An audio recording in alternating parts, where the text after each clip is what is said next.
dia, boa tarde e boa noite a todos que nos assistem, a quem eu peço um pouco da atenção.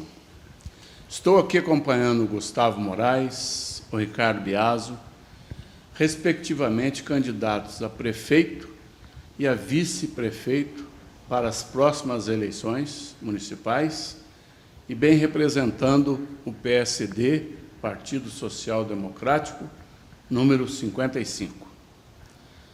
Mais recentemente, ao tomar conhecimento dessa candidatura, eu comecei a estudar e a me aprofundar no seu plano de governo, devido à proximidade, devido ao alinhamento de ideias que eu tenho com esse grupo. E confesso que vi nesse plano inúmeras propostas de gestão pública bastante arrojadas, inovadoras, modernas. Esse plano de governo transpira diagnósticos, planejamento, projetos sustentáveis, transparência, seriedade e compromisso com a coisa pública e, principalmente, respeito com o cidadão. A partir de então, criou-se uma sintonia entre essas ideias e a minha forma de pensar, como cidadão e como eleitor. E com muita tranquilidade eu ouso falar que este plano atenderá os anseios da maioria da população e procurará abrandar as nossas dores.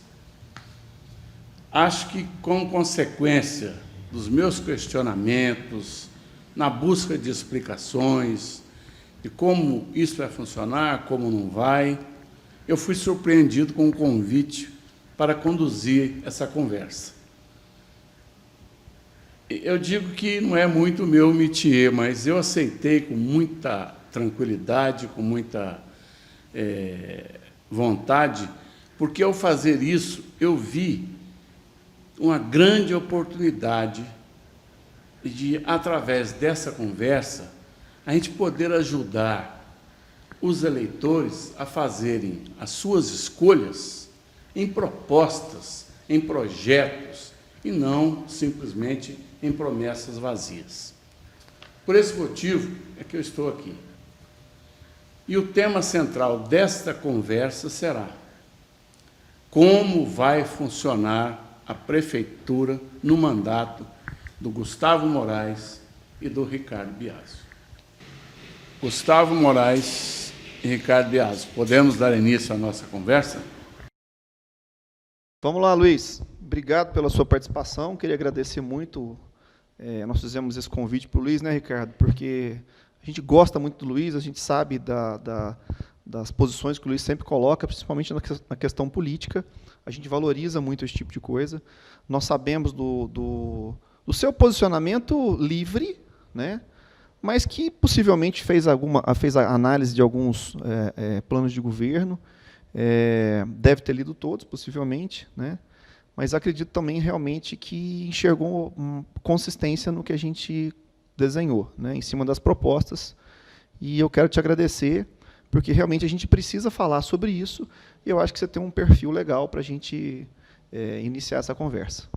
Eu quero agradecer também, porque nós conhecemos da sua idoneidade, do pai que do vô, e isso é muito importante para nós, porque toda a população vai estar sabendo que está lidando com uma pessoa do bem, uma pessoa de Deus. Isso é muito importante para nós todos. Muito obrigado a você. Vamos iniciar, então, a nossa conversa. Imaginemos o seguinte cenário: urnas apuradas, candidatos definidos, Gustavo Moraes e Ricardo Biaso eleitos. Quais serão as suas primeiras ações? Bom, isso é o que a gente gostaria que acontecesse, né, Luiz? Nós estamos trabalhando para isso. Bom, vamos falar de transição primeiro, né? Então, nós iniciaremos rapidamente essa questão da transição. Na verdade, a gente já está montando um grupo de pessoas que podem nos auxiliar muito, pessoas com experiência, pessoas técnicas, isso é muito importante. Além dos trâmites legais, da transição que tem que acontecer, naturalmente a gente tem que criar um diálogo com os vereadores, né? Com as entidades, com os cidadãos de forma geral, mas nós precisamos dar início às urgências e a gente tem que discutir o Plano Municipal de Saneamento Básico, né? As maiores fragilidades de Lambari, como água, esgoto, águas fluviais, o lixão, isso é emergencial, a gente tem que fazer esse trabalho, sim. Sabemos que o município não tem o volume financeiro necessário para esse trabalho, mas a gente tem que trabalhar exatamente para buscar esse recurso. Já existem fundos para esse tipo de coisa acontecer, né? Enfim, essa ação tinha que ter sido feita, deveria ter sido iniciada há 13 anos e não foi startada, né? Por uma série de motivos, porque as prefeituras não fizeram esse trabalho, e aí, naturalmente, o governo foi estendendo esses prazos, e aí, assim, por uma questão de comodidade, você vai empurrando, e é assim que funcionam, às vezes, algumas coisas. A gente discorda disso, muitos municípios já estão prontos com esses planejamentos, e a gente já deveria ter feito esse trabalho. Enfim, precisamos começar, né? Mas eu queria falar dos primeiros 100 dias, né, pós-transição, que é um período importante, quer dizer, os 100 dias de governo é um período muito importante, e aí a gente elencou algumas fases desse projeto, e em primeiro lugar vem a saúde, tá? Bom, atendimentos atrasados, Luiz, naturalmente, né, e fornecimento de remédio.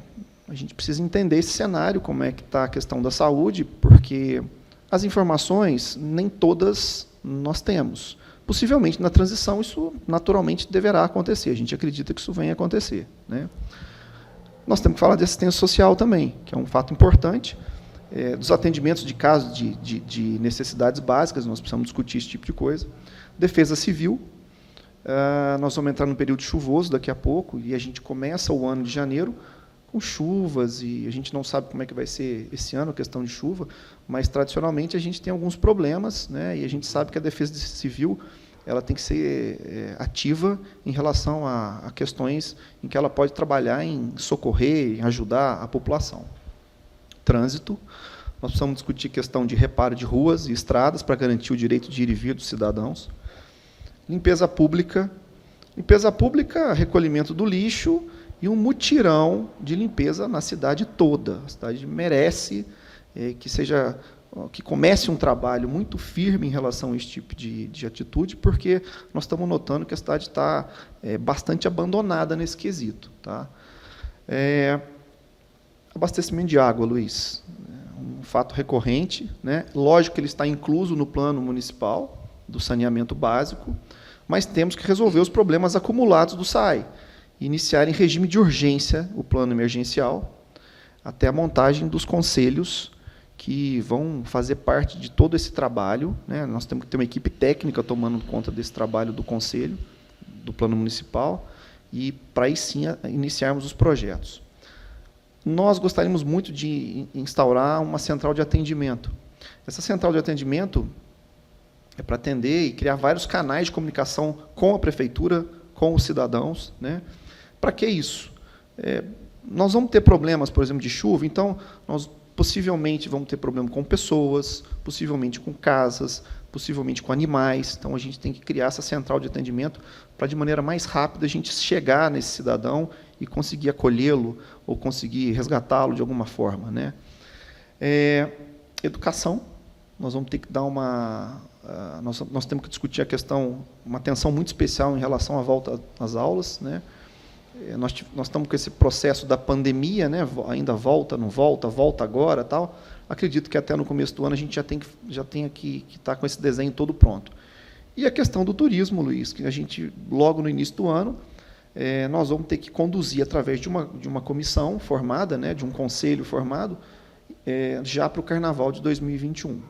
Então, acho que esses são, em tese, os 10 primeiros passos que nós temos que dar nesses primeiros 100 dias. Todos os setores. Setor de saúde, setor de educação, assistência social, obra, turismo, esporte, lazer, cultura. E os demais setores, eles vão passar por um diagnóstico técnico. Isso tem que ser feito, né? Nós precisamos entender, nós precisamos detalhar a estrutura da prefeitura, detalhar todos os setores, né, dos funcionários e, principalmente, de como é que está o atendimento com a população. Isso é muito importante. Nós precisamos entender esse trabalho. À medida que esse diagnóstico ele for criado e for sendo feito com uma equipe técnica, as novas medidas serão tomadas. A gente redireciona isso e começa esse trabalho.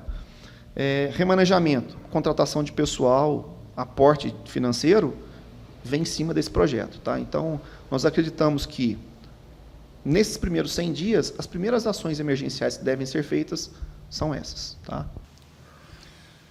De uma maneira geral, os primeiros 100 dias de uma gestão, eles correspondem ao período em que o gestor se apresenta à população, né, e demonstra a que veio.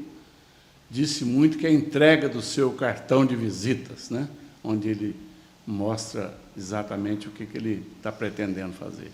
100 dias o governo de 100 dias é o governo tradicional, né, que as pessoas devem implementar de alguma forma e energicamente fazer esse trabalho, logo nos primeiros 100 dias. Né. Evidentemente que nós não sabemos a situação financeira da prefeitura, lógico que no período de transição nós acreditamos que a gente tem acesso a esse trabalho. O PSD de Lambari, inclusive, protocolou um documento na prefeitura solicitando o fluxo de caixa de janeiro de 2020, com previsão a dezembro de 2020, para nós termos uma ideia do que deve acontecer. Tá? Então, acreditando na boa gestão pública, a gente acredita que as contas estarão em dia. Tá? Se elas não estiverem, esse é um trabalho normal da gestão, nós vamos ter que trabalhar esse processo, né? Buscar fornecedores, buscar as negociações que têm que ser feitas para a gente encaminhar esse processo, colocar a prefeitura em dia e voltar a fazer todos os trabalhos que devem ser feitos dentro da prefeitura. Enfim, o governo de 100 dias, realmente, como equipe técnica, já vai começar um diagnóstico bastante profundo para a cidade, e, a partir desses 100 dias, aí acho que a gente consegue startar. Já termina o período de chuva, a gente já começa um trabalho mais light, vamos dizer assim. Tá? Acho que, pelo que a gente pode observar, o seu plano de ação aí para os 100 dias, ele está bastante consistente e fundamentado. E, de uma maneira geral, nos primeiros 100 dias de governo, eles correspondem a um período de apresentação da sua candidatura, das suas propostas, e de tal maneira a atrair a atenção da população para os propósitos da sua gestão.